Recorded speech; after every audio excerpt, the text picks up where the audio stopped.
Leo tunaingia moja kwa moja katika somo ambalo limeandalika kwa siku ya leo, ambalo ni kuhusu sikukuu ya Waisraeli ambayo waliita sikukuu ya baragumu ama the Feast of Trumpets. Na kwa sababu ya wapendwa ambao ni wageni, Mungu aliamrisha sikukuu 7 katika kalenda ya Waisraeli, na sikukuu hizo zilikuwa sio tu za kihistoria, lakini zilikuwa ni ufunuo wa kinabii ambao Mungu alikuwa ameifunua kuonyesha kimbele vile atakavyo ukamilisha ukombozi ulio katika Kristo Bwana. Amen. Bwana Yesu asifiwe. Amen. Kwa hivyo tushapitia sikukuu 4 kati ya hizo 7 na kuona jinsi zimetimia katika Kristo. Kwa sababu tumesema sikukuu hizo zilikuwa ni unabii. Mungu akisema atakayoyafanya. Na Biblia inatufundisha katika Agano Jipya ya kwamba mambo ya Agano la Kale yalikuwa kivuli, kuonyesha ukweli utakaokuja na Bwana Yesu. So tumepitia sikukuu ya Pasaka, zilikuwa 7. Sikukuu ya Pasaka, sikukuu ya mikate isiyotiwa chachu, sikukuu ya malimbuko, the first fruits, na sikukuu ya Pentecoste ama the Feast of Weeks or the Feast of Pentecost. Hizo tumezipitia na tumeona jinsi zilitimia katika Kristo. Wale ambao walifuatilia wanaweza kumbuka vile ziliingiana moja kwa moja, kama vile Waisraeli waliziadhimisha, Kristo amezitimisha kwa njia ya kiroho. Wale waliziadhimisha kwa njia ya kawaida, lakini Kristo amezihitimisha katika upeo wa kiroho. Bwana Yesu asifiwe. Na kama tulivyoagana juma lililopita, ni kwamba hizo notes nimeziweka kwa group. Kwa hivyo wale wako kwa group wanaweza kufuatilia hizo notes kutoka kwa group. Na wale ambao hawako kwa group, nitawauliza wamuone Mama Masharia ili aweze kuwaweka katika hiyo group ya church, wao wakiona communications ambazo ziko kwa group. Mama Masharia, simama wakuone ili wajue Mama Masharia ni gani, wasianze kuulizia Mama Masharia ni yupi. Ukiona Mama Masharia atakuweka kwa group na utaweza kufuatilia hizo notes ziko hapo, na mambo mengine mengi utayapata katika hiyo group ya kanisa. Na pia wakati tunapokuwa na Bible study tunaweka hizo links katika group. Kwa hivyo unaweza kufuatilia hata Bible study za katikati ya wiki kama wewe umeingizwa kwenye hizo group. Asante sana, nafikiri hiyo imeeleweka. Jambo lingine ni kwamba kama vile mchungaji amesema, mafunzo ambayo dada yetu alitufunza siku ya Jumapili ilikuwa ni baraka sana kwetu. Ilikuwa ni baraka sana kwetu, na nilimwambia baada ya ibada ya Jumapili ya kwamba jambo hilo liliambatana na mambo ambayo tulikuwa tunajifunza hata sasa katika Bible Study ya Friday. Na wale ambao walikuwa kwa Bible Study ya Friday, mahali tulibakisha ni mahali ambapo alitufundisha. Bwana Yesu asifiwe. Jinsi Mungu anashikilia uzima wa milele hapa duniani kwa njia kando na vile anashikilia ulimwengu mwingine. Na hayo tutayamalizia siku ya Friday. Yanahusu hasa yale mambo ambayo Mama Masharia aliyaongea siku ya Jumapili. Nikishasema hayo, sasa tuende moja kwa moja kwenye sikukuu ya tarumbeta. Na sikukuu ya tarumbeta ama ya baragumu, the Feast of Trumpets, Waisraeli waliita majina kadha wa kadha ya Kiisraeli. Waliita Rosh Hashana, waliita Rosh Kodesh, pia waliita Yom Teruah. na imeandikwa katika kitabu cha mambo ya Walawi, mambo ya Walawi 23 mstari wa 23 hadi ule wa 25. Imeandikwa hapo, inasema itakuwa ni kumbukumbu ya kupiga baragumu, a memorial of blowing the trumpets, na itakuwa ni siku ya watu kukusanyika kufanya hivyo.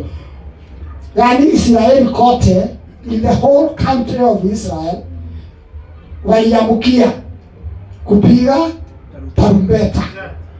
Sijui kama umewahi kuwa wakati kuna mipira hii ya hali ya juu.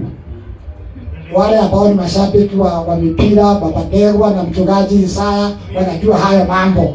Wale wengine utakuta tarumbeta zinapigwa mpaka, na ni watu wachache tu wanapiga, sio Kenya mzima, ni watu wachache, lakini unasikia zimejaa.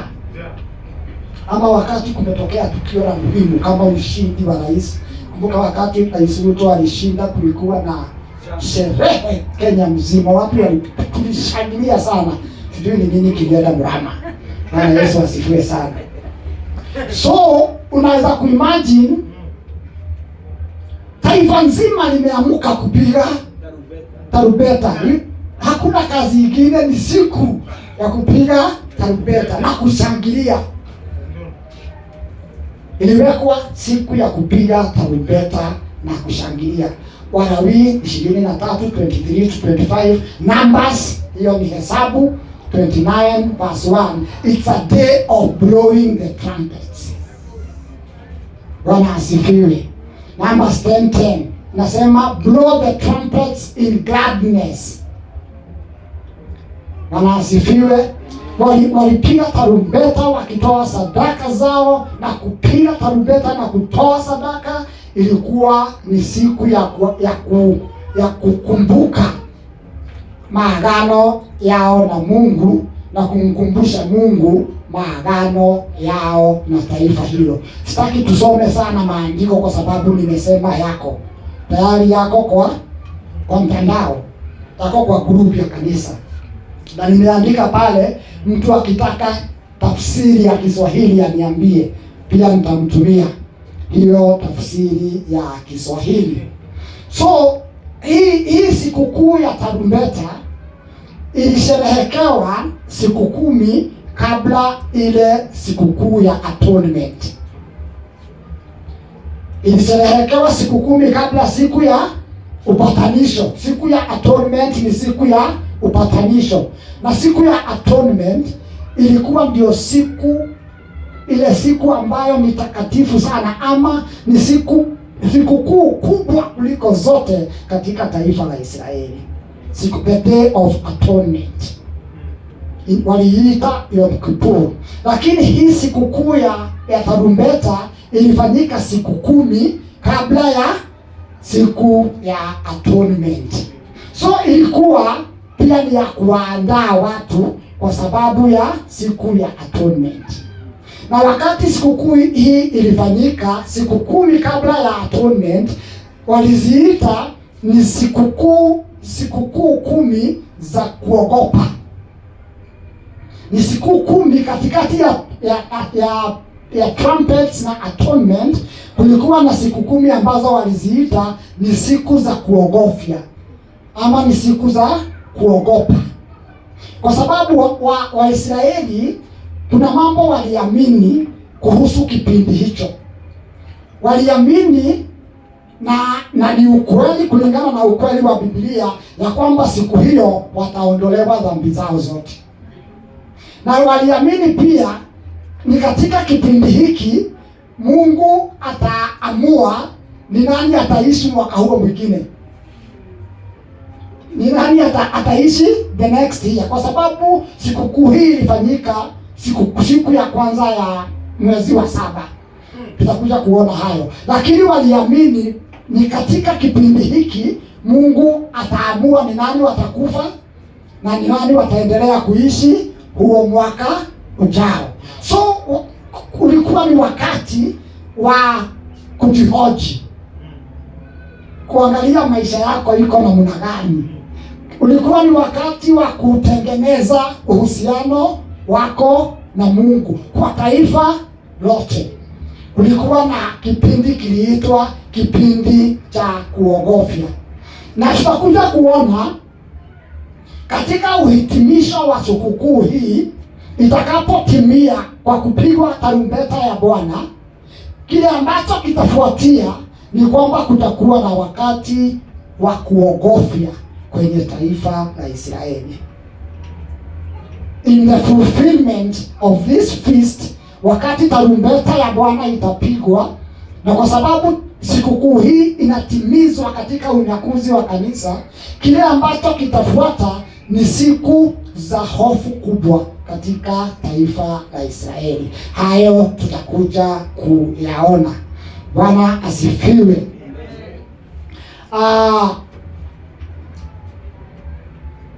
Kwa sababu Biblia inaashiria ya kwamba baada ya tarumbeta itakayosababisha kunyakuliwa kwa kanisa, kuna kitu inatabiri kinaitwa shida ya Yakobo ama Jacob's trouble. Imeandikwa kwenye kitabu cha Yeremia sura yake ya 30 na mstari wa 7, ya kwamba Waisraeli watapitia shida ambayo haijawahi patikana tena katika historia ya watu. Bwana asifiwe sana. So zile siku 10 za hofu zitakuja kuwa siku nyingi za hofu kwa taifa la Israeli, hasa ambazo zitakuwa kwa taifa la Israeli. Bwana asifiwe. Na miongoni mwa sikukuu zote saba, hii ndio sikukuu ya kipekee iliyofanyika wakati mwezi ulichomoka. Kulikuwa na sherehe nyingi za mwezi kuchomoka kwa sababu mwezi unachomokaga mara mingi, lakini kati ya sikukuu zote 7, hii ndio sikukuu ya pekee iliyotegemea mwezi uchomoke. Yaani ilijulikana imefika wakati mwezi ulichomoka. Bwana Yesu asifiwe. Na kwa hivyo lazima kungekuwa na watu. Wakati unakaribia huo, kuna watu walitumwa nje wakaangalie mwezi utakapochomoka, kwa sababu watakapouona mwezi umechomoka, watasema mwezi umechomoka, na wale wakuu wa maabudu ya Kiisraeli watatangaza ya kwamba sikukuu hii ianze. Bwana Yesu asifiwe sana. Amen. So lazima mwezi ungeonekana, na wakati mwezi ulionekana ulitangaza hiyo ndio sikukuu ya kwanza ya mwezi wa 7. Na 7 katika maandiko inaashiria nini? Utimilifu. Bwana asifiwe. 7 in the scriptures inaashiria utimilifu.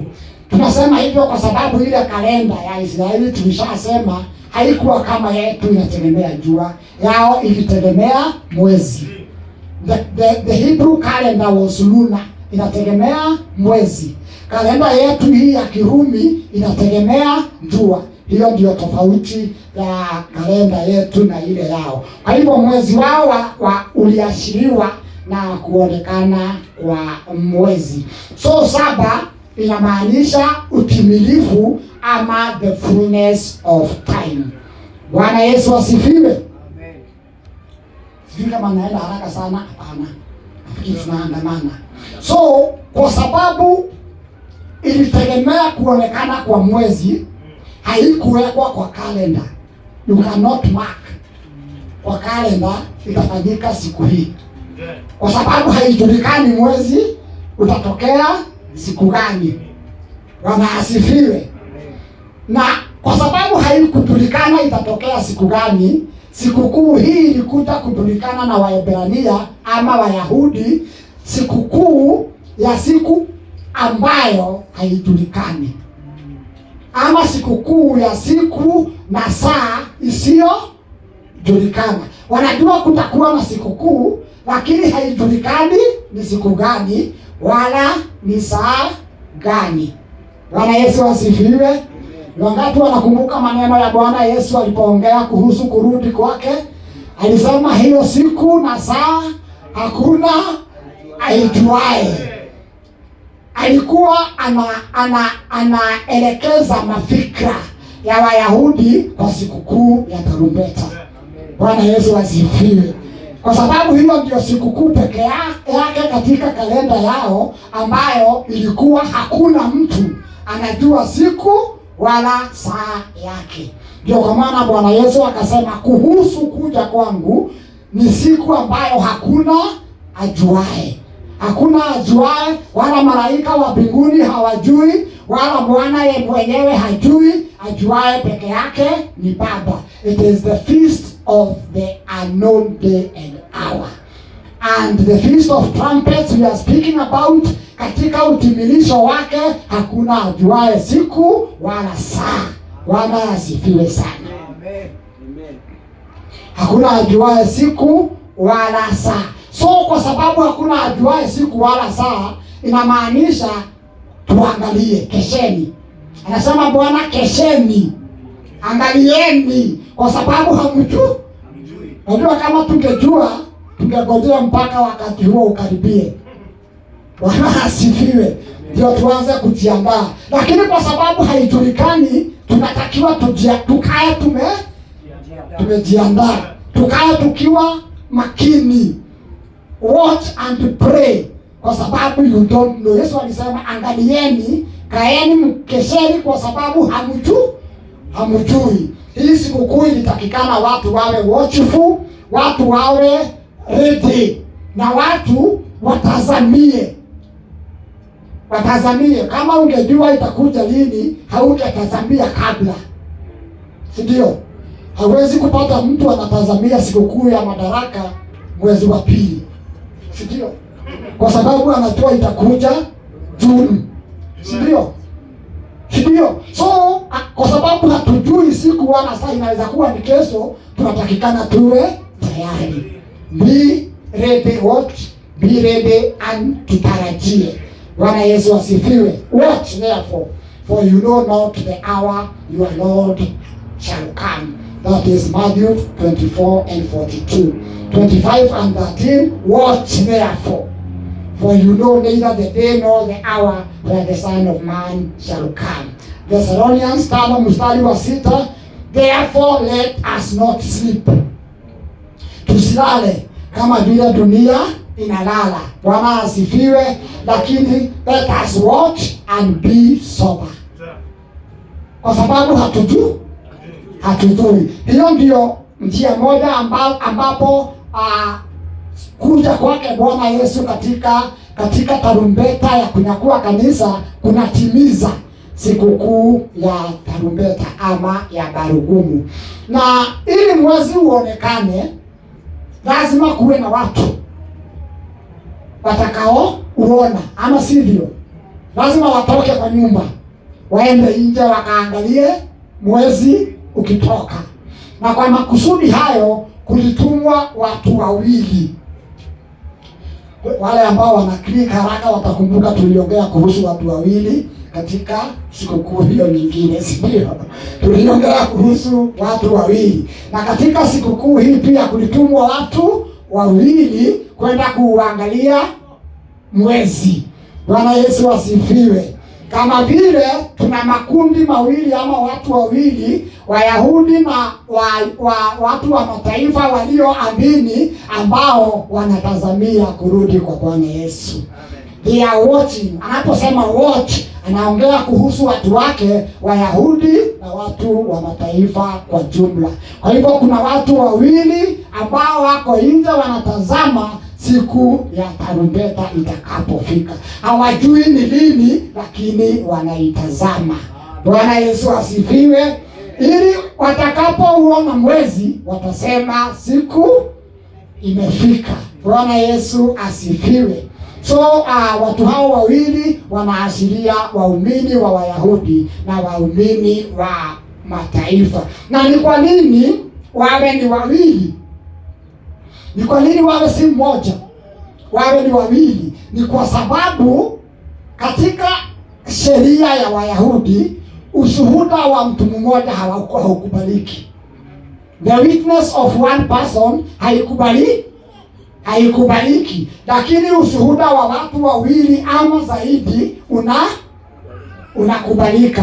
Hata kama mtu angefanya kitendo cha kuua ama kitendo kingine kinachohitaji adhabu, lazima kungetokea mashahidi wawili ili jambo hilo likubalike. Bwana Yesu asifiwe. Na Yesu aliongea hayo katika Yohana 8 mstari wa 17, anasema imeandikwa katika sheria yenu ya kwamba ushahidi wa watu wawili ni kweli. So wale wawili waliposema ni kweli mwezi umetokea, hiyo lilikuwa linakubalika na taifa nzima. Bwana Yesu asifiwe. So ni kama mfano wa sikukuu ya Kiislamu inaitwa Eid ul-Fitr, ambayo inaingizwa katika kalenda yetu hapa Kenya, lakini haiandikwi kwa kalenda. Ni kwa nini haiandikwi kwa kalenda? Kwa sababu inafanana na sikukuu hii. Hata Waislamu wenyewe hawajui itakuwa lini. Actually inalingana kabisa na sikukuu hii, kwa sababu Waislamu pia wanatuma watu kuangalia mwezi, na mwezi ukionekana sasa wanasema mwezi umeonekana. Tunatangaziwa ghafla ya kwamba siku fulani itakuwa ni sikukuu ya Eid al-Fitr. Haiandikwi kwenye kalenda, ni siku wasioijua, isiyojulikana. Na unajua Uislamu umeboro sana kutokana na Uyahudi. Wale waliobuni dini ya Kiislamu ni watu kutoka sehemu hiyo, na waliibuni hasa katika kujaribu kupingana na imani ya Kristo. It has borrowed so much from the faith of the Jews. So hiyo sikukuu ya Uislamu ni mfano mzuri wa sikukuu ya tarumbeta. Tunapelekana vizuri? So sikukuu hii ilikuwa ni kivuli, kama tulivyosema, ni kivuli cha mambo yatakayokuja. Na hayo tunafundishwa kwenye kitabu cha Wakolosai sura yake ya 2 na mstari wa 16. Mtume Paulo anasema the new moon na kila sikukuu takatifu ya Kiyahudi na siku za Sabato zilikuwa ni kivuli. Anaitaja hiyo sikukuu ya the new moon moja kwa moja katika Wakolosai, akisema ni kivuli, pamoja na sikukuu zingine zote za Kiyahudi pamoja na siku za Sabato zilikuwa ni kivuli cha mambo yatakayokuja na Bwana Yesu. So sikukuu hiyo ya tarumbeta ilikuwa ni kivuli, na Mungu aliamurisha ili kufunua sikukuu ya tarumbeta atakaporudi Bwana Yesu. Bwana Yesu asifiwe sana. Kwa sababu kama tulivyosema ni kwamba ni katika utendaji wa Mungu, kusema mambo kabla. Si tulisema hayo? Ni katika utendaji wa Mungu kusema mambo kabla hayajafanyika, ili yatakapofanyika watu waweze kuamini. Tunaposema ni katika utendaji wa Mungu, wengine watasema ni the modus operandi ya Mungu. Ile tuliambiwa na yule jamaa kule kwa Pastor Ngamini. Ni utendaji wa Mungu. That is how God operates. It is the mode of operation ya Mungu. Mode of operation ni Kizungu, modus operandi ni Kiitaliano.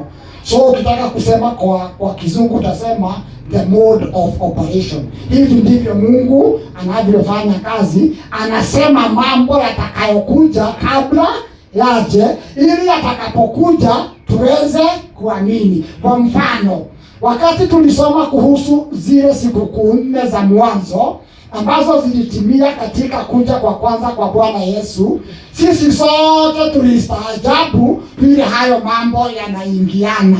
Bwana Yesu asifiwe sana. Kama hakuwa ameyasema kimbele hatungestaajabu, lakini kwa sababu aliyasema kimbele tunapoona yakiingia kama vile alivyosema, imani yetu katika Kristo inajengeka zaidi. Bwana Yesu asifiwe sana. So ni katika utendaji wa Mungu kusema mambo yatakayo kuja kabla hayajakuja, ili yakija watu waweze kuamini. Isaia 46 na mstari wa 10, na hizo zote ziko katika hizo notes. Inasema ya kwamba Mungu anasema ya kwamba ni mimi peke yake ninaweza kuambia yatakayofanyika kabla yamefanyika. I am the only one who can tell you the future before it happens. Bwana asifiwe. Mungu anaweza kukuambia mambo yatakayofanyika miaka mingi kabla yafanyike, na yatakapofanyika utakuja kushangaa ya kwamba yamefanyika kama vile tu Mungu alisema. Amos 3 mstari wa 7, that is a popular one, inasema Mungu hatafanya mambo ya siri kabla kufunulia manabii wake. Anafunulia watu wake kabla hajafanya mambo. Na neno linasema ya kwamba hizo vivuli za Agano la Kale zinaashiria ukweli ambao utakuja na Bwana Yesu. Kama vile Yesu aliambia wanafunzi wake, Yohana 14 mstari wa 29, mambo haya nawaambia kabla yafanyike. Mambo haya nawaambia kabla yafanyike, ili yakifanyika mtaamini. Na neno linatufundisha katika maandiko, wakati Bwana Yesu alishafufuka na wakaona amefufuka, neno linasema wakaanza kuelewa ile mambo alikuwa amewaambia kabla ya kufa kwake. Sasa wakaanza kuyaona na kuyaamini. Bwana asifiwe. So Waebrania 10 mstari wa 1 inasema mambo ya Agano la Kale, mambo ya Musa na manabii yalikuwa ni kivuli, wala sio sura hasa ya mambo yatakayokuja. Na Yohana anasema, Yohana 1:17, sheria ilikuja na Musa, but grace and truth came with Jesus Christ. The law was given by Moses, but grace and truth came with Jesus Christ. Anaposema truth hapo, hasemi ya mambo ya Musa ilikuwa uongo, hasemi mambo ya manabii ilikuwa uongo. Actually hiyo neno truth, the right translation ingekuwa the real thing. Sheria ilikuja na Musa, lakini kile ambacho ndicho kilikuja na Bwana Yesu.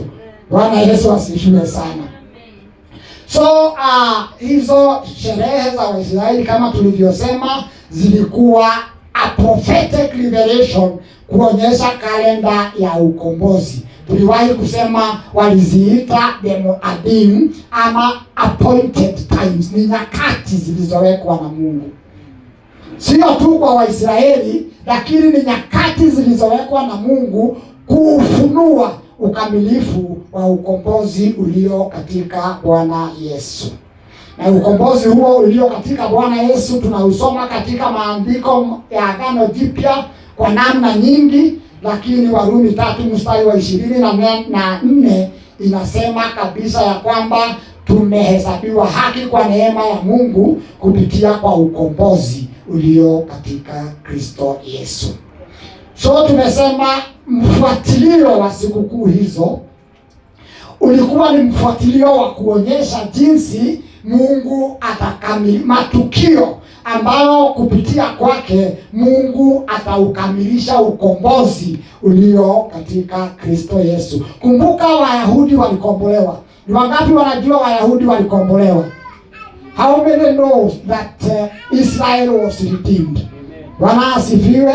Kukombolewa kwa Waisraeli kulikuwa ni kivuli cha kukombolewa kwa dunia mzima kupitia kwa Yesu Kristo Bwana. Ukombozi wa Israeli ulikuwa a physical redemption. Wanatolewa hapa katika ramani ya dunia, wanatembezwa katika njia ya kawaida, wanapelekwa point B katika ramani ya dunia. Bwana asifiwe. Amen. Na challenges zao zinakuwa ni mito tu ya kawaida. Hata sasa iko, ukienda utakuta Jordan, si ndio? Ukienda utakuta the Red Sea, iko tu hata saa hii ile walivuka, si ndio?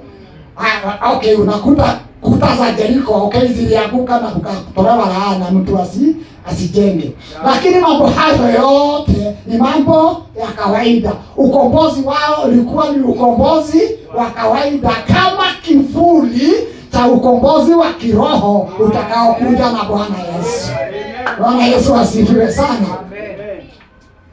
Utakuta walipewa pumziko na wakaambiwa pumziko lao ni bed rest. Mtu apumzike mwili. Bwana Yesu asifiwe. Usiende mahali popote, usiwashe moto.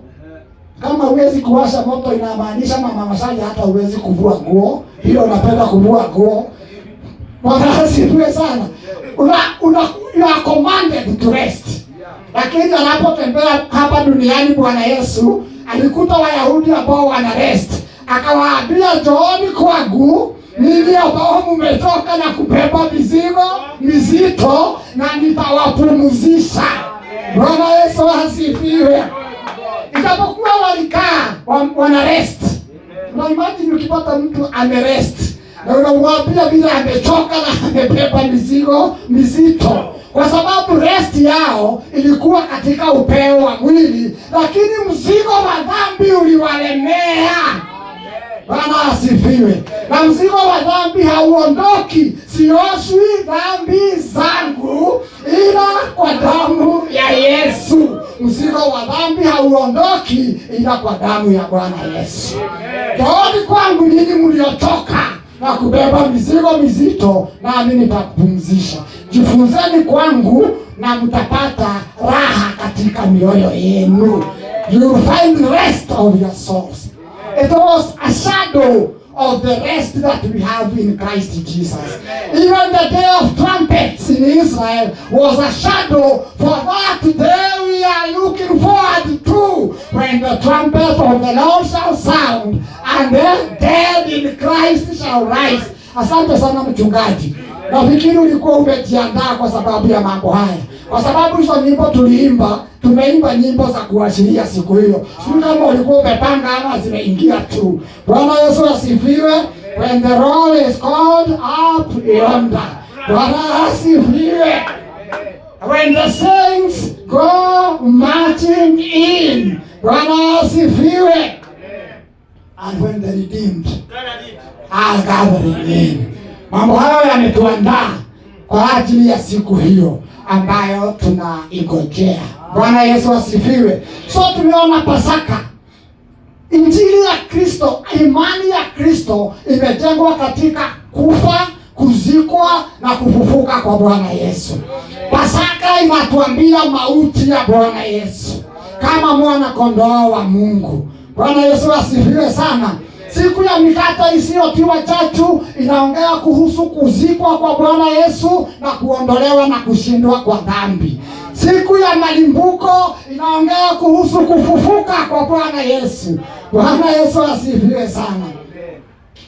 Na siku ya Pentekoste inaongea kuhusu kuja kwa Roho Mtakatifu, kuzaliwa kwa kanisa na kuanza kwa mavuno ambayo yatasababisha kuwe na ingathering at the end of the year, kama tulivyosema. The harvest has started early in the year, lakini kutakuwa na siku ya ingathering mwisho wa mwaka. Bwana asifiwe. Hizo ine tayari zimefanyika. Na tulisema baada ya kuzifanya hizo 4 kulikuwa na kipindi kirefu kabla hizi zingine 3 ziweze kuja. Na nafikiri huo ndio mfuatilio Pastor Isaya aliangalia, akasema tufanye ile tuwe na kipindi cha kupumzika ndio turejelee hizi zingine 3. Ama it just happened for clarity. Bwana asifiwe sana. So zile ile zilishafanyika, sasa zimebaki hizi zingine tatu, ambayo mojawapo ni hiyo tumesema sikukuu ya tarumbeta, ambayo sikukuu hizo zilifanyika mwanzo wa mwaka na hizi zinafanyika katika mwisho wa mwaka. Hapa katikati tangia Pentekoste tumesema Roho Mtakatifu alikuja, kanisa lilizaliwa na mavuno yakaanza. Kipindi hiki kirefu kutoka Pentecost hadi trumpet ni wakati wa mavuno. Bwana Yesu asifiwe. Kuanzia siku ya tarumbeta, from the day of Pentecost, wakati Roho Mtakatifu alishuka, kanisa likazaliwa, tuliona ya kwamba kanisa lilianza kupokea mavuno ya mioyo ya watu waliokuwa wakikombolewa. And the Lord added to the church daily such as should be saved. Wakaingia 5,000, wakaingia 3,000, wakaendelea kuingia na wanaendelea kuingia hadi tarumbeta ya Bwana itakapopulizwa. Bwana Yesu asifiwe sana. So Mungu alikuwa amepangilia hivyo mambo yaende namna hiyo, na tulisoma katika Exodus 34:22 ya kwamba siku ya Pentekoste mavuno yalianza, lakini sikukuu ya the ingathering itafanyika mwisho wa mwaka. That scripture inaionyesha vizuri sana ya kwamba kilichoanza siku ya Pentekoste kitakamilika in the ingathering, when the saints are gathered. Bwana Yesu asifiwe sana. So sikukuu ambazo zilikuwa zimebakia ni hizo tatu. Trumpets, tutafanya trumpets leo. Baada ya tukisharuka vile tulikubaliana tutaruka, tutafuatilisha na atonement. Na baada ya atonement tutamalizia na the tabernacles, the feast of tabernacles.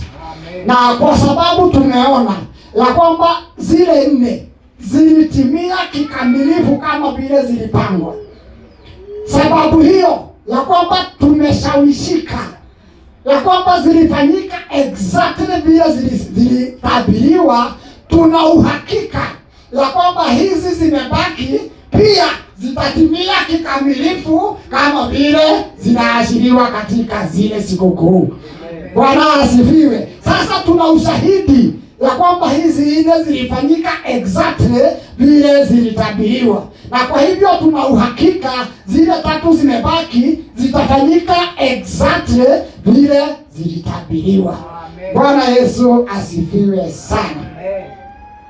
Na kama tulivyosema, najaribu kukimbia kwa sababu ya wakati. Kama tulivyosema ni kwamba sikukuu ya tarumbeta ama ya baragumu imeshikamanishwa moja kwa moja na kurudi kwa Bwana Yesu. It is directly connected to the second coming of Jesus Christ. Na tumetangulia kwa kusema ni siku ya kupiga tarumbeta ama ya kupiga baragumu na kushangilia kwa sababu Mungu alisema iwe hivyo. Tumesoma katika Leviticus 23 and 24. Na hiyo tarumbeta iliyopigwa katika siku hiyo ya tarumbeta ni tarumbeta iliyotengenezwa kutoka kwa pembe ya mwana-kondoo. Nataka hiyo isink. Bwana asifiwe. Ile tarumbeta ilipigwa katika siku ya tarumbeta. Kulikuwa na tarumbeta zingine hata za fedha hata za nini, lakini ile ilipigwa katika siku ya tarumbeta ni ilitengenezwa makusudi, na ilibidi itengenezwe kutoka pembe ya mwana-kondoo. Bwana asifiwe. Pembe ya mwana-kondoo inapatikana aje? How do you get a lamb's horn or a ram's horn? Inapatikana aje? Ukiona pembe ya mwana-kondoo utajua kuna mwana-kondoo amefanya nini? Yesu asifiwe. Ukiona pembe ya mwana-kondoo utajua kuna mwana-kondoo amekufa. Ni kama vile tunaongea kuhusu vile mchungaji, wakati Adamu na Eva walifanya dhambi, Mungu aliwatengenezea nguo ya ngozi. Hiyo inamaanisha kuna mnyama alifanya nini? Alikufa. Kwa sababu bila kufa kwa mnyama hakungepatikana ngozi. Bwana asifiwe. Kwa hivyo hata kama iliandikwa katika Biblia, tunajua Mungu alitoa kafara ya mnyama asiyokuwa na hatia ili kukinga uchi wao, na hiyo inaashiria pia spiritual nakedness. Bwana Yesu asifiwe, ambayo hatuwezi kufunikwa uchi wetu kwa njia nyingine ila kwa mwana kondoo aliyekufa. Bwana Yesu asifiwe. So ili tarumbeta hiyo ipigwe, lazima kungekuwa na mwana kondoo ambaye amekufa. Na tunakuja kuona ya kwamba, na tutakuja kuona katika somo hili ya kwamba injili pia ni tarumbeta tunayoipiga ya kuambia dunia ijiandae. Bwana Yesu asifiwe. Injili, tunapohubiri injili pia ni tarumbeta ambayo tunaipiga kabla ya ile tarumbeta, na tarumbeta yetu inaambia ulimwengu wote wajiandae kwa sababu mwana wa Mungu anarudi. Na ili tupige hii tarumbeta ya injili, inabidi kuwe kuna mauti ya mwana kondoo. Bwana Yesu asifiwe. The gospel cannot be preached unless there has been a death of the Lamb of God. It is through the death and resurrection of the Lamb of God that we can blow the gospel trumpet. Bwana Yesu asifiwe sana. Nafikiri hiyo pia inaeleweka. Na Yohana anamtambua moja kwa moja Bwana Yesu kama mwana kondoo wa Mungu. John 1:29 na pia mstari wa 36 anasema, tazama mwana kondoo wa Mungu aiondoae dhambi ya ulimwengu. So injili yenyewe ni kama tarumbeta ambayo inawaonya wenye dhambi. Inawaonya wenye dhambi, tubuni na mrejee kwa Mungu. Bwana Yesu asifiwe. Tubuni na mrejee, tunapuliza tarumbeta tukiwaita wenye dhambi kwa toba ili waweze kuhesabiwa haki katika Bwana Yesu, ili tuandae watu, tuandae mavuno ambayo yatapokelewa atakaporudi Bwana Yesu. Na huduma ya Yohana Mbatizaji ilikuwa ni huduma ya aina hiyo. Yeye alikuja kuandaa Israeli ili wampokee Bwana Yesu atakapozaliwa katika kuja kwake kwa kwanza. Kabla kuja kwake kwa kwanza, Mungu alituma mtu aliitwa Yohana. Na Yohana alipuliza tarumbeta ya kuandaa Waisraeli kwa ajili ya kuzaliwa kwa Masihi wao. Anaulizwa, wewe ni nani? Wayahudi wanatumana kuuliza yeye ni nani. Anasema, mimi ni sauti ya mtu anayepaza sauti nyikani, natengeneza njia ya Bwana atakapokuja. Yeye alikuja kutayarisha njia ya kuja kwa kwanza kwa Bwana Yesu. Kanisa linatayarisha njia ya kuja kwa pili kwa Bwana Yesu kwa kupuliza tarumbeta ya injili. Bwana Yesu asifiwe sana. Tunafanya vile Yohana Mbatizaji alifanya. Aliandaa Israeli kwa kuzaliwa kwa Masihi wao. Sisi tunaandaa ulimwengu tukiwaambia anakuja. Sisi ni watume tu, sisi ni watumishi tu, lakini Bwana wetu anakuja. Bwana Yesu asifiwe sana. Kuna watu, nafikiri mchungaji sana na mchungaji Dan, hata labda mama Masalia anaweza kuwajua, ambao anasema mtu fulani alitumwa kuja kuandaa ulimwengu kwa kuja kwa pili kwa Bwana Yesu. Na wanamtaja kama yeye ndiye anachukua nafasi ya Yohana Mbatizaji. Hiyo si kweli. Bwana Yesu asifiwe. Kanisa ndilo linapuliza tarumbeta ya kuandaa ulimwengu kwa kuja kwa Bwana Yesu. Sio mtu mmoja. Sio mtu mmoja. Wanasema he is the messenger of the hour. With the message of the hour. As John prepared prepared Israel for the coming of the Messiah, he is preparing the world for the coming of the Lord. Yet he is now long dead and buried. He cannot say a word concerning the gospel of the Lord Jesus. Bwana Yesu asifiwe. Kanisa ndilo, wewe ndiwe unatarajiwa na Mungu kupuliza tarumbeta kwa ulimwengu mzima, kuambia tubuni, kwa sababu anakuja mwana wa Mungu. Bwana Yesu asifiwe sana. Kanisa linabeba tarumbeta hiyo ya Injili. Na Bwana Yesu alisema hivyo. Alipoulizwa kuhusu kuja kwake, alisema kabla nije, Injili hii itahubiriwa dunia mzima iwe ushuhuda. Amen. The gospel will be preached in the whole world as a witness. As a witness. Kwa sababu tutakaposimama mbele za Mungu kutakuwa na shahidi mmoja. Anaitwa Injili. Aidha kukutetea ama kukuhukumu. Bwana Yesu asifiwe. Kulingana na vile umekaa kwa Injili hiyo. Kama wewe uko ndani ya Kristo, Injili ya Kristo itakutetea. Kama wewe ulimkataa Kristo, Injili ya Kristo itakuwa ushuhuda wa kukufunga, wa kukuhukumu. Bwana Yesu asifiwe. Na kwa hivyo lazima ihubiriwe dunia mzima. Lazima ihubiriwe dunia mzima. Nani atahubiri dunia mzima? Ni wewe. Utaanza mahali ulipo kuhubiri hiyo Injili, kupuliza tarumbeta ya kuonya ulimwengu ya kwamba Bwana Yesu anarudi. Bwana Yesu asifiwe sana. So jambo lingine ni kwamba tarumbeta haikupigwa ipigwe tu. Kila tarumbeta ilikuwa na sababu na maana.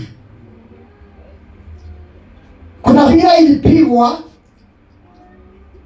iashirie kitu fulani. Kwa hivyo kuna vile beat zake zilikuwa na vile ilifulizwa ikilia, watu wote wanajua hiyo tarumbeta inamaanisha hivi. Is that understandable? Yeah. Sio kuchukua tu kupiga, lakini kuna mlio na design ya hiyo tarumbeta vile inapigwa, watu wakiwa kwa nyumba wanajua kuna hatari. Hiyo ni ya hatari. Bwana asifiwe. Ama wakiwa kwa nyumba wanajua kuna sherehe. Hiyo mlio ni ya, sasa hebu sikiza vizuri. Hiyo sio ya vita, hiyo ni ya sherehe. Kwa sababu kuna vile inafanya nini? Kuna vile inalia. Bwana Yesu asifiwe. Na Paulo aliongelea jambo hilo katika kitabu cha Wakorintho wa kwanza sura yake ya 14 mstari wa 7 na wa 8. Akasema vyombo vipasavyo sauti, hata kama ni vyombo visivyo hai kama tarumbeta na vitu kama hizo ama baragumu, lakini zinatakikana zipeane ujumbe sahihi. Tarumbeta inatakikana ipeane ujumbe sahihi. Kwa sababu anasema kama tarumbeta itapeana ujumbe usioeleweka, ni nani atajiandaa kwa chochote? Tarumbeta ikipigwa na usijue kama ni ya vita ama ni ya sherehe ama ni mtoto amezaliwa, utajiandaa kwa nini? Bwana Yesu asifiwe. Utakaa tu pale umechanganyikiwa, afadhali haingelia kabisa.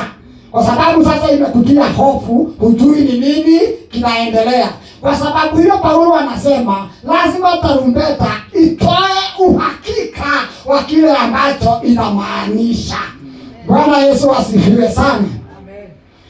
For if the trumpet give an uncertain sound, who shall prepare himself for battle? Lazima tarumbeta itoe ujumbe unaoeleweka. Na katika kuhubiri Injili, ujumbe wa Injili lazima uwe ujumbe unaoeleweka. Bwana asifiwe sana. Kwa sababu watu wana react tofauti kutokana na kile wanachokisikia. Bwana asifiwe. ambao watu wanasikia yanakoroga nafsi zao tofauti. Kwa mfano na mshauri kusema haya, mtu akiletewa hapa, mtu akiingia hapa ama mtu apate simu hapa asikie kumetokea msiba kwa jamii yao ama mtu ambaye anampenda sana, vile atareact, hata sisi wote tutamuuliza kwa nini imefanyika. Hakuna mtu amemguza, hakuna mtu amempiga, lakini zile news amepokea zitamubadilisha. Tutaona amebadili kulingana na zile news amesikia. Kuna news zingine anaweza kusikia mara moja uone anaanza kushangilia na kurukaruka. Si ndio? Zimekoroga hiyo kitu ndani yake. Ujumbe wa Injili umekusudiwa kukoroga hisia fulani katika nafsi za watu. Bwana asifiwe. Na ili ukoroge hisia hizo katika nia na mawazo ya watu, lazima uwe ni ujumbe hakika. Bwana Yesu asifiwe sana. The message must be certain. The message must be particular, specific, ili ukoroge hisia ambazo zinatakikana kukorogwa. Kuna watu wanahubiri, wanasema wanahubiri Injili, na watu wakiingia katika kusikiza mahubiri hayo, kile ambacho kinakorogwa ndani yao ni tamaa ya ulimwengu. Mtu anaenda kanisa, lakini akitoka kanisa anakuwa ni kama mtu amepagawa. Anataka kila kitu dunia hii. Siliwahi kusema hapa, mtu mmoja alikutana na kijana amebeba jerrycan. Ametoka kanisa, ameenda nyumbani, amechukua jerrycan. Anakutana naye, anamuuliza unaenda wapi? Anasema naenda kwa petrol station kununua petroli, kwa sababu hivi karibuni nitakuwa na Pajero. Umetoka kanisa, hata mahali pa kubaki Pajero hana. Hata hana haja ya Pajero. Kama anahitaji gari, Mungu anaweza kumpatia gari yoyote, si ndio? Lakini ameenda kanisani, amekorogwa. Ujumbe ambao amesikia umekoroga tamaa ya dunia ndani yake, kiwango cha kwenda kununua petroli kwa sababu ya ile gari anaipokea, kwa sababu mhubiri amesema pokea. Bwana Yesu asifiwe. Lakini kuna mwingine anakaa kanisani, anasikia ujumbe ambao unamfanya kutamani utukufu wa kiungu kwa njia ambayo hata hawezi kuelezea. Bwana Yesu asifiwe. Tofauti ya hao watu wawili ni ujumbe ambao wameusikia. Kama ulimwengu utasikia ujumbe wa kuwafanya wangojee kurudi kwa Bwana Yesu, lazima huo ujumbe uwe ni Injili hakika. Amen. Bwana Yesu asifiwe. We cannot preach just anything and expect the world to be ready for the coming of the Son of God. We must speak the message of the gospel that is uncorrupted. Lazima tuhubiri Injili ambayo haijawekwa chachu. Amen. Ili ujumbe wetu uwe na the desired effect. Amen. Katika nafsi za watu ambao tunawahubiria.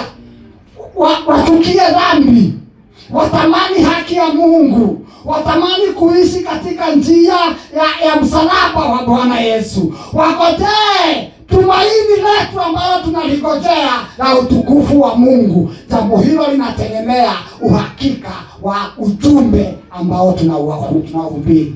Sio kila kitu kinahubiriwa kwa jina la Bwana Yesu ni Injili. Bwana Yesu asifiwe. Wengine walihubiriwa Injili, sasa hivi wako katika makaburi kule Shakahora, na waliambiwa ni Injili wanahubiriwa. The trumpet must give a distinct sound, and the gospel is meant to prepare the world for the coming of the Lord Jesus. Na katika historia, naenda bio, katika historia kule Israeli, tarumbeta zilipigwa kuita makusanyiko, kutangaza sikukuu ama kuashiria. Katika safari yao kulipigwa tarumbeta ya kuashiria sasa wanaweza songa. Bwana asifiwe sana. Kulipigwa tarumbeta za hatari. Ukisikia unajua kuna hatari. Kulipigwa tarumbeta za kukusanyisha majeshi, ama kulipigwa tarumbeta ya kutangaza kuwa inaugurated kwa mfalme. That is also important. Wakati mfalme mpya alikuja, kulipigwa tarumbeta ya kumkaribisha mfalme mpya. Na wakati tarumbeta hiyo ilipigwa, Israeli wote walijua mfalme mpya amewekwa mafuta. Bwana Yesu asifiwe. Ilikuwa na tarumbeta ya kumkaribisha mfalme, na tarumbeta tunayoingojea itatangaza ya kwamba mfalme wetu amekuja. Tutaanza ufalme mpya. Bwana Yesu asifiwe sana.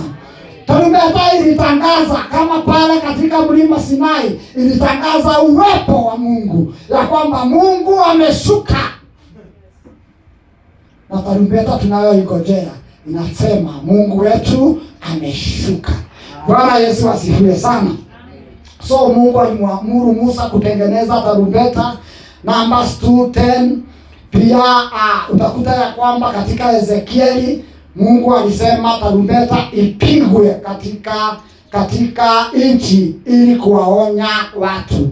Na katika Yoeli, in Joel 2:1 inaongea kuhusu kupiga tarumbeta katika mlima wa Bwana, ili watu wamuogope Bwana na wajue siku ya Bwana inakaribia. Hiyo ndiyo tarumbeta ambayo sisi kama kanisa tunaipiga.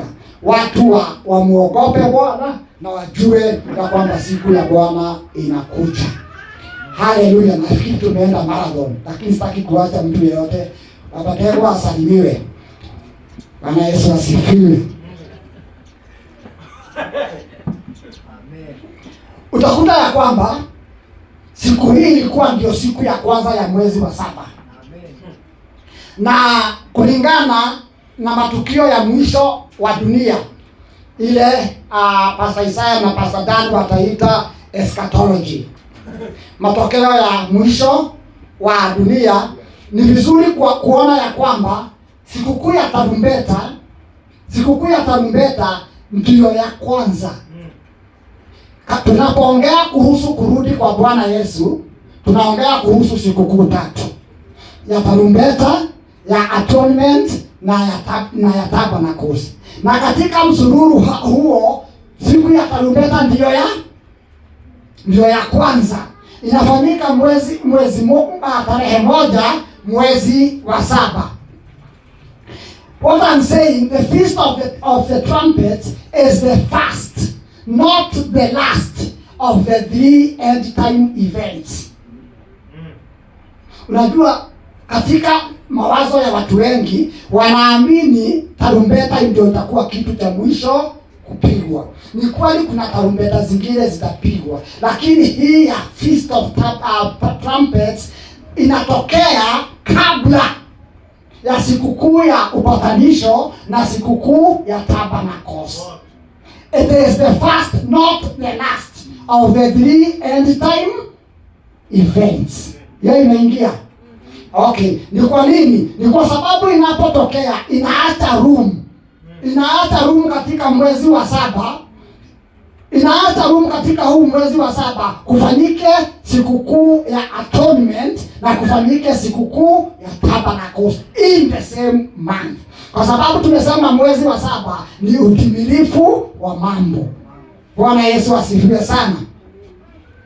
So sikukuu hii ya trumpet tumesema kutimiza kwake, ukamilifu wake ni katika kunyakuliwa kwa kanisa, kile ambacho watu wengi wanakiita the rapture. Umesikia watu wakiongea mambo ya rapture, si ndio?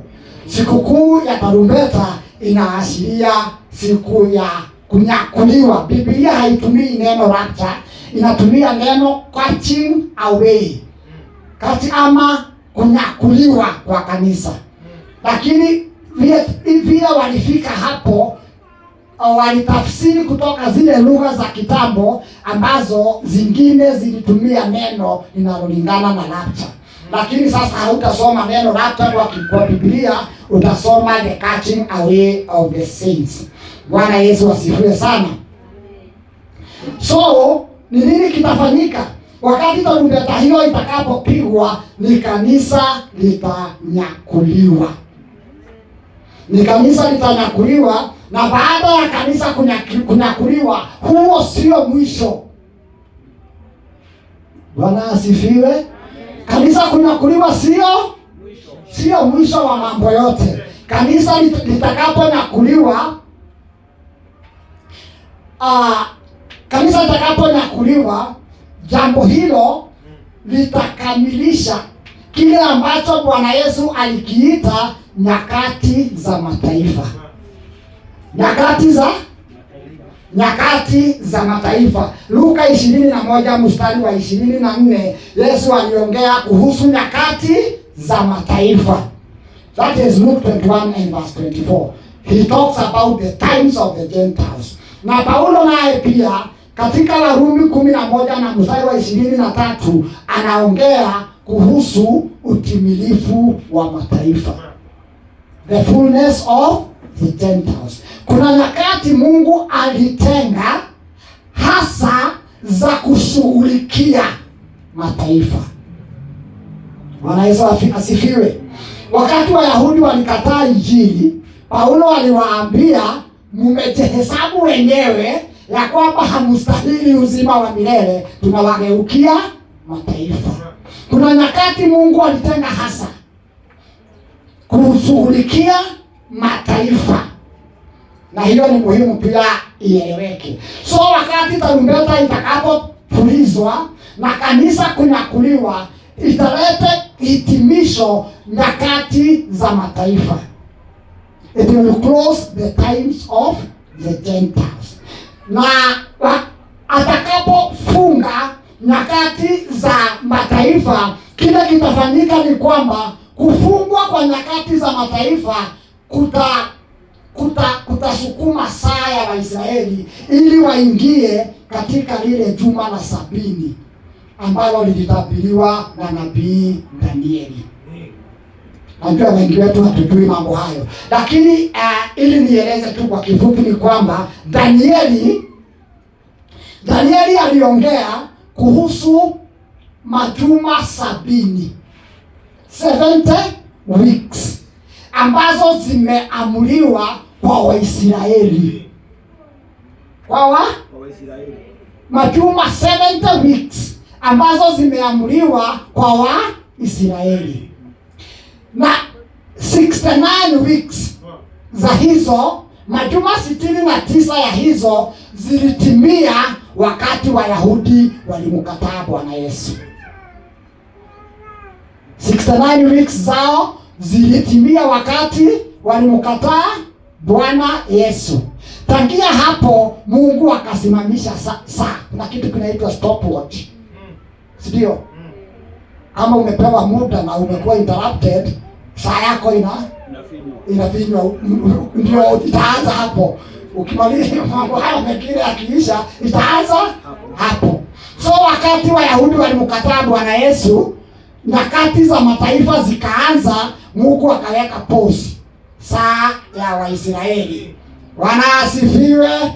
Wakati kanisa limenyakuliwa na nyakati za mataifa zimeisha, Mungu unpause, anaondoa pause kwa saa ya Waisraeli, wanaingia katika juma lao la 70. Yeye imeeleweka vizuri. Bwana asifiwe. Kwa sababu uhusiano wao na Mungu kama taifa ulikuwa interrupted na nyakati za mataifa. Wakati mataifa nyakati zao zitaisha, Mungu ata-unpause saa ya Israeli wakipate katika juma lao la 70 kama vile Danieli alisema. Bwana Yesu asifiwe sana. Nafikiri hiyo imeeleweka. Na katika juma lao la 70 ndio Israeli itapitia shida ambazo tumesema, ambazo zinaitwa Jacob's trouble. How many of you know that Jacob is Israel? Ni wangapi wanajua Israeli ni Yakobo? Yaani ukisikia wana wa Israeli, tunamaanisha wana wa Yakobo. wana wa Yakobo, kwa sababu Israeli ni mtu, jina lake ni Yakobo. Mahali walipambana na malaika ndio walibadilishiwa jina. So tunaposema watoto ama wana wa Israeli, tunamaanisha wana wa Yakobo. Wakati inasema itakuwa ni shida ya Yakobo, inamaanisha ni shida ya Waisraeli. Bwana Yesu asifiwe sana. So kanisa linaponyakuliwa katika hiyo tarumbeta, saa ya Israeli itasonga katika juma lao la 70. Na mambo hayo yameelezewa sana. Hasa Paulo amesema katika Warumi 11 mstari wa 15, anasema kukataliwa kwa Waisraeli kulileta upatanisho kwa mataifa. Ndio? Yaani kukataliwa kwao kulikuwa manufaa kwetu kama mataifa, kwa sababu walipokataliwa tulipata upatanisho. Bwana Yesu asifiwe. Hapo walikataliwa, hapo ndio saa yao ilisimamishwa.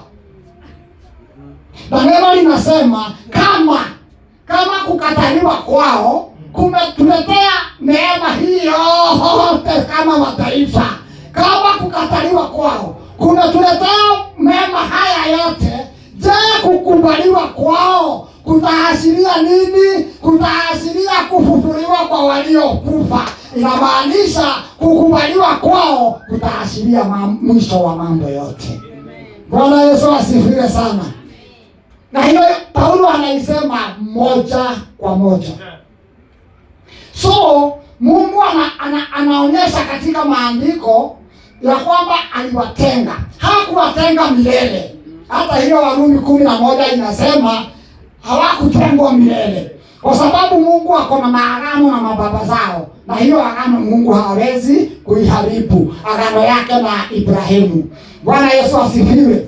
Lakini Mungu anasema ya kwamba, na Paulo anaongea jambo hilo, aliwatenga akakumbatia taifa ambalo halikuwa taifa. Bwana asifiwe. Alitenga Waisraeli akakumbatia taifa ambalo halikuwa taifa ambalo lilikuwa pumbavu. Na alifanya hivyo kwa nini? Alifanya hivyo aweke Israeli wivu. Bwana asifiwe. Warumi 10 mstari wa 19 anasema I will provoke you to jealousy. Nitakoroga wivu ndani ya Israeli wakati nitakumbatia watu ambao hawakuwa watu ambao walikuwa wapumbavu. Bwana asifiwe. Unajua kukoroga wivu, na hiyo mara nyingi inafanyika kuhusu mambo ya mapenzi na ndoa na mambo kama hayo, si ndio? Ule wivu tunaongea hapa. So Mungu anasema atakumbatia taifa ambalo halikuwa taifa, na watu waliokuwa wapumbavu, na apindue uso wake kutoka kwa Israeli, awakoroge kwa wivu, wachomeke na wivu. Yaani kwa vile walimkataa Masihi, Mungu na yeye akaamua kuwafanya nini? Kumaigwithio guo. Bwana asifiwe sana. Waone wivu, wakiona vile amekumbatia watu ambao hawakuwa watu, taifa ambalo lilikuwa pumbavu. Hiyo ni Warumi 10 mstari wa 19. Na Petero anasema, Petero wa kwanza 2, sisi we were not a people. Bwana asifiwe. Mataifa walikuwa si watu, lakini sasa tumekuwa watu wa Mungu. Bwana asifiwe. Hatukupata rehema, lakini sasa tumepata rehema. Na Wayahudi wako kando wakiangalia sisi tukiwa watu na tukipata rehema. Bwana Yesu asifiwe sana. Na Tito anasema, baba leo anapenda kusema hili. Tito anasema kuna wakati hata sisi tulikuwa wapumbavu. Bwana asifiwe. We were sometimes foolish and disobedient. Tukidanganywa na tukidanganyana, na tukiongozwa na tamaa za kila namna. Bwana Yesu asifiwe. So Mungu anakoroga wivu ndani ya Israeli kwa kukumbatia taifa ambalo halikuwa taifa lililokuwa kubafu. Bwana asifiwe. Na kama tulivyosema ni kwamba kutakuliwa kwa kanisa kuna amusha saa ya Waisraeli ili waingie katika juma lao la 70, the 70th week. Na hayo ni mambo ambayo tutakuja kuyapata in the atonement. Bwana Yesu asifiwe sana. Kwa sababu atonement ambayo tunaiongelea ni atonement inayohusu taifa la Israeli. Bwana Yesu asifiwe. Sio atonement ya watu wote. Na hiyo inatuonyesha ni kwa nini kanisa la Bwana Yesu linanyakuliwa kwenda mawinguni, kwa sababu itakapolia tarumbeta ya Bwana Yesu katika kunyakuliwa kanisa, kuna kitu kinafanyika mawinguni. There is a feast, another feast that will happen in the heavens. Inaitwa the marriage supper of the Lamb. Karamu ya harusi ya mwana kondoo. Karamu ya harusi ya mwana kondoo itafanyika mawinguni. Na kwa sababu inafanyika mawinguni, hiyo tarumbeta ya mwana kondoo itakuwa pia ni mwaliko wa watakatifu kujiunga na karamu hiyo mawinguni. Bwana Yesu asifiwe. Na anaongea Yohana katika Revelation 19 mstari wa 9, anasema blessed ni wale wamealikwa katika hiyo karamu ya mwana kondoo.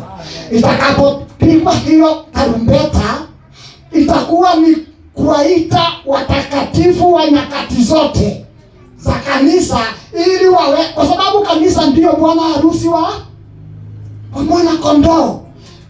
Itakuwa ni mwito kwa kanisa linyakuliwe. Itakuwa ni amri kwa malaika kukusanya wateule, na itakuwa ni amri ya kwamba wateule wanyakuliwe waende kwenye karamu ya harusi ya mwana kondoo.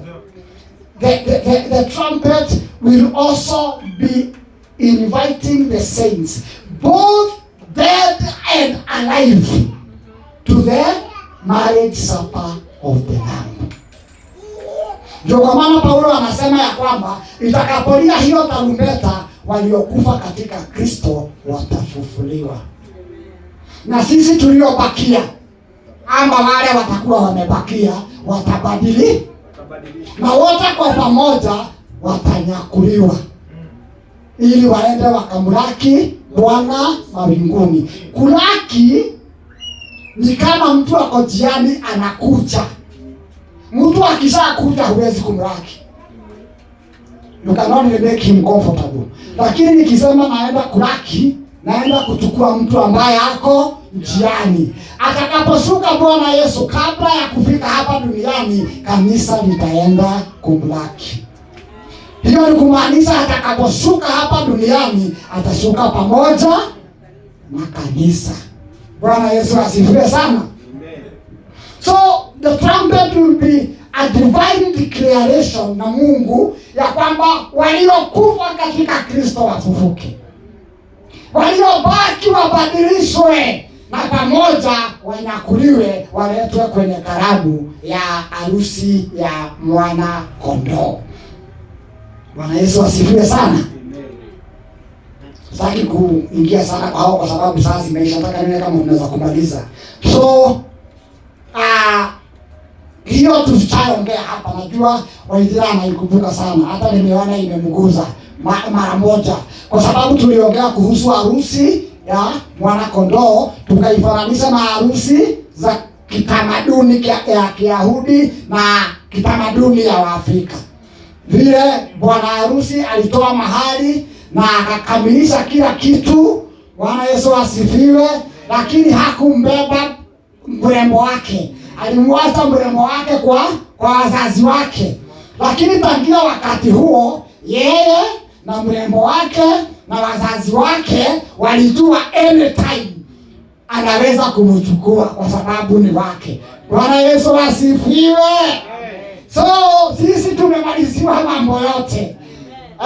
Wakati ule jamaa alimwacha mrembo wake, alienda nyumbani kwa baba kutayarisha mahali pa mrembo wake. Na anapoondoka Bwana Yesu anasema, narudi kwa baba kuwatayarishia mahali, pakikamilika nitakuja niwachukue ili nilipo na nyinyi muwe. Bwana Yesu asifiwe. So kunyakuliwa kwa kanisa katika ile tarumbeta ni mwanakondoo kuja bila ripoti yoyote, bila kutangaza, bila kupeana notice, siku na saa ambayo haijulikani, kuja kunyakua mwana bi harusi wake. Bwana Yesu asifiwe sana. Na ninaamini ya kwamba katika karamu ya bi harusi na bwana harusi kule mbinguni kuna mambo yatakuwa yanaendelea. Kuna sherehe itakuwa inaendelea ambayo we cannot even start imagining itakuwa namna gani. Karamu, sijui kama umewahi kuona karamu zinaandaliwa na wakubwa, sio ukiwa lakini kwa TV, kwa sababu hauwezi fika. Si ndio? Unaona karamu zimeandaliwa na tamasha za kila namna, na hizo zimepangwa na watu. Kuna karamu na tamasha zimepangwa na Bwana Yesu za kumpokea bi harusi wake huko mbinguni. There will be a great procession in that city in the sky. Bwana Yesu asifiwe. Lakini kuna kitu kingine kitakuwa kinaendelea, kwa sababu huo ndio mkutano wa Kristo na kanisa wa mwisho kabla kuingia hapa duniani na kunyakua utawala wote wa dunia. Bwana asifiwe. It will be a meeting between Jesus and the saints to plan the millennial kingdom. Bwana Yesu asifiwe. Kwa sababu atakaposhuka pamoja na kanisa, hakutakuwa na mambo mengine, ni kuchukua mamlaka yote ya dunia na yeye kutawala kwa miaka 1000 pamoja na wateule wake. So, and this is the gospel according to Pastor Francis Gogi, ya kwamba katika karamu hiyo watu watagawiwa madaraka. Watu watagawiwa kwa sababu tutakaposhuka hakuna mambo mengine, ni kila mtu achukue nafasi yake. Everybody to be in his own place. So pale kila mtu atapewa madaraka. Nasikia Pastor Isaiah atakuwa chifu wa Kabiria, ama DO, ama DC. Atakuwa mfalme wa region hiyo. Hatujui itaitwa nini. Because you see, when the Lord lands with the saints, it is an administration hapa duniani. Sio ufalme wa kiroho, ni ufalme wa kawaida hapa duniani kwa miaka 1000. Wateule watatawala pamoja na wewe, wakitawala mataifa. Bwana Yesu asifiwe. Kwa hivyo katika karamu ile kila mtu atapata madaraka yake. Tunasikia president akichaguliwa, wale wanakumbuka wakati Ruto alichaguliwa, unachukua muda kabla hauja announce the government. Unaangalia huyu. Sasa baada ya karibu mwezi mmoja na kitu, unasikia ndio anatomoka na list kutusomea, huyu atakuwa hiki, huyu atakuwa hiki. Kule katika karamu ya Bwana Yesu kila mtu atajua atakuwa nini katika huo utawala wa miaka 1000. Bwana Yesu asifiwe. Na katika huo utawala wa miaka 1000 kuna mambo nimeruka hapa kwa sababu ya time. Nimeruka mambo ya ingathering, Matthew 24:28, there will be an ingathering, na hiyo itakuwa katika tarumbeta ya mwisho. Na wacha niongee kitu kuhusu tarumbeta ya mwisho. Anaposema Paulo katika Wakorintho wa kwanza 15 mstari wa 52 kuhusu tarumbeta ya mwisho, anaongea kuhusu tarumbeta ya mwisho ya sikukuu ya tarumbeta. Sio tarumbeta ya mwisho itakayopigwa katika historia ya dunia. Ni tarumbeta ya mwisho ya sikukuu ya tarumbeta. Tumesema siku ya tarumbeta waliamkia tarumbeta, na sikukuu ilikuwa ni tarumbeta. Lakini kuna tarumbeta ilipulizwa ya mwisho, na ilikuwa na mlio tofauti, na ilikuwa prolonged sana, ambayo ilisema ikiisha sikukuu hiyo imeisha. Ilikuwa tofauti na tarumbeta zote ambazo zimeshinda zikipigwa. Anapoongea kuhusu tarumbeta ya mwisho, 1 Corinthians 15:52, anaongea tarumbeta ya mwisho ya sikukuu ya tarumbeta. Bwana Yesu asifiwe sana. So hiyo tarumbeta haitakuwa ndio ya mwisho duniani, itakuwa ni ya mwisho ya that feast. Na inaongelewa kuhusu Wathesalonike wa kwanza 4:16 na 17. Na tunaongea kuhusu kunyakuliwa kwa Bwana Yesu, kunyakuliwa kwa kanisa kama vile Bwana Yesu alinyakuliwa katika wingu. Unakumbuka vile Bwana Yesu alinyakuliwa? Wakimtazama akakamatwa na wingu. Bwana asifiwe. Na tumeimba hapa ya kwamba we are waiting for the chariot iteremuke. That chariot will be a cloud chariot. Iteremuke na sisi tupande, tuinuliwe kama vile aliinuliwa, na sisi tutainuliwa hivyo. Bwana Yesu asifiwe sana. So anasema mtume Timotheo wa pili, sura ya 2, tutatawala pamoja na yeye. Na inasema Revelation 20:6 ya kwamba tutatawala na yeye kwa miaka 1000. Bwana asifiwe. Na Wakolosai inasema atakapofunuliwa. Wakolosai inasema atakapofunuliwa, tutafunuliwa pamoja na yeye katika utukufu. Kwa sababu katika kunyakuliwa kwa kanisa hatakuwa amefunuliwa kwa dunia mzima. Ni kanisa tu litasikia sauti ya parapanda. Ni wafu katika Kristo watasikia sauti ya parapanda. Dunia mzima haitamuona, haitasikia sauti ya parapanda, kwa sababu ni mwaliko. Mwaliko wa harusi ni wale tu wamepata mwaliko, kadi ya kumwalika, wanajua kuna harusi, na ndio wanaruhusiwa kuingia katika harusi hiyo. So watanyakuliwa wale ambao wamepata huo mwaliko. Bwana Yesu asifiwe sana. Atakaposhuka kutoka karamu ya harusi, atashuka pamoja na bi harusi wake, na watakuja kutawala hapa duniani kwa miaka 1000. Watatawala kwa miaka 1000, yeye akiwa Bwana, mfalme wa wafalme na Bwana wa mabwana. Bwana asifiwe. Kwa sababu ule ufalme wa miaka 1000 pamoja na kuwa it will be a physical administration, lakini pia kutakuwa na maabudu, there will be worship. Bwana asifiwe. So the role, ile kazi wateule watafanya itakuwa sio tu administrative, itakuwa tu pia kuhusiana na priesthood. Bwana asifiwe. Ndio kwa maana inasema ametufanya kuwa wafalme na makuhani. Bwana asifiwe. Kwa sababu katika ule ufalme kutahitaji utawala wa kawaida kuelekeza mambo ya dunia, na kutahitaji pia wa makuhani. So ametufanya makuhani, ametufanya wafalme, na tutatawala na yeye kwa miaka 1000 hapa duniani. Na inasema wafalme wa dunia watapeleka utukufu wao kwake. Haimaanishi the political leadership ya dunia hii, kwa sababu wakubwa wa dunia hawana utukufu wa kumpelekea Bwana Yesu. Hawana kabisa.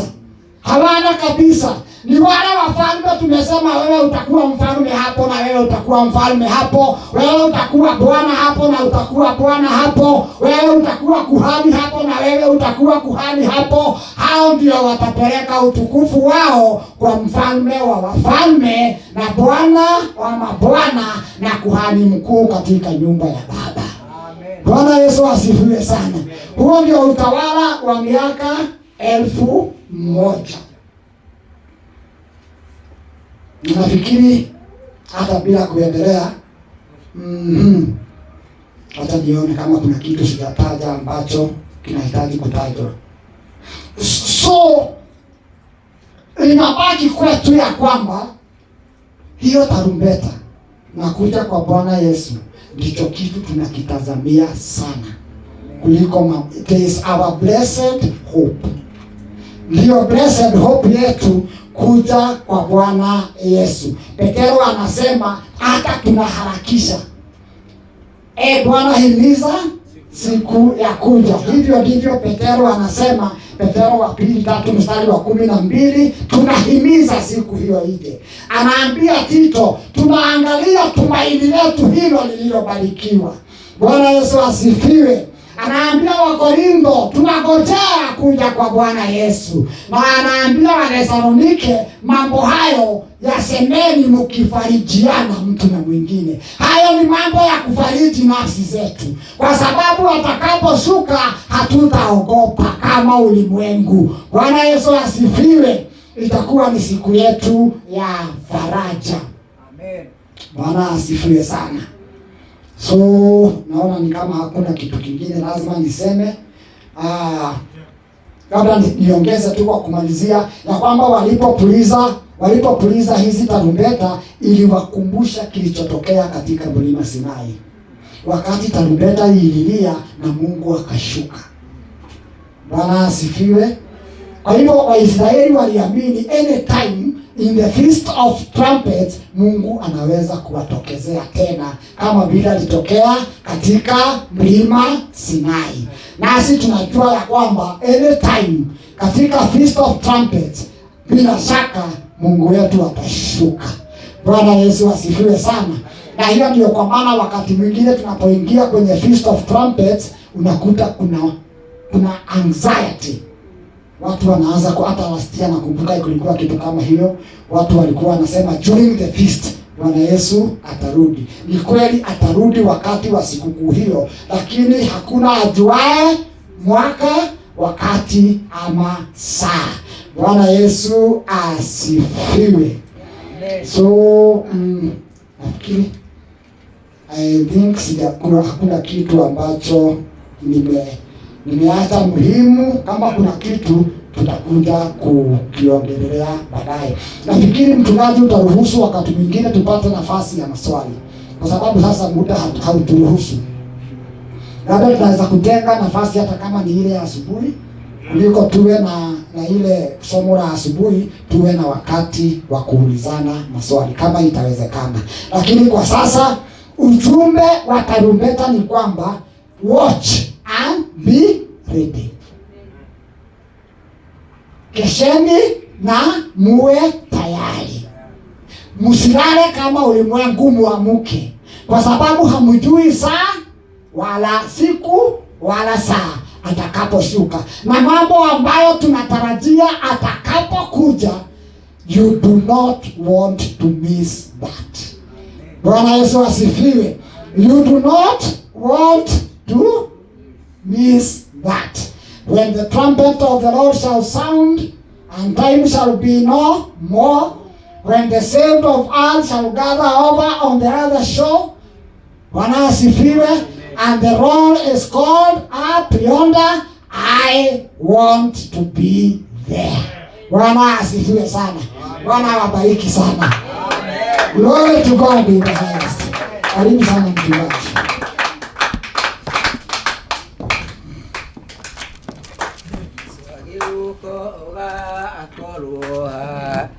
Yesu ageuko akoroa tulitonya ikendo hili ya udhamaki wa Tondu karumbeta nĩ gakahuhwo.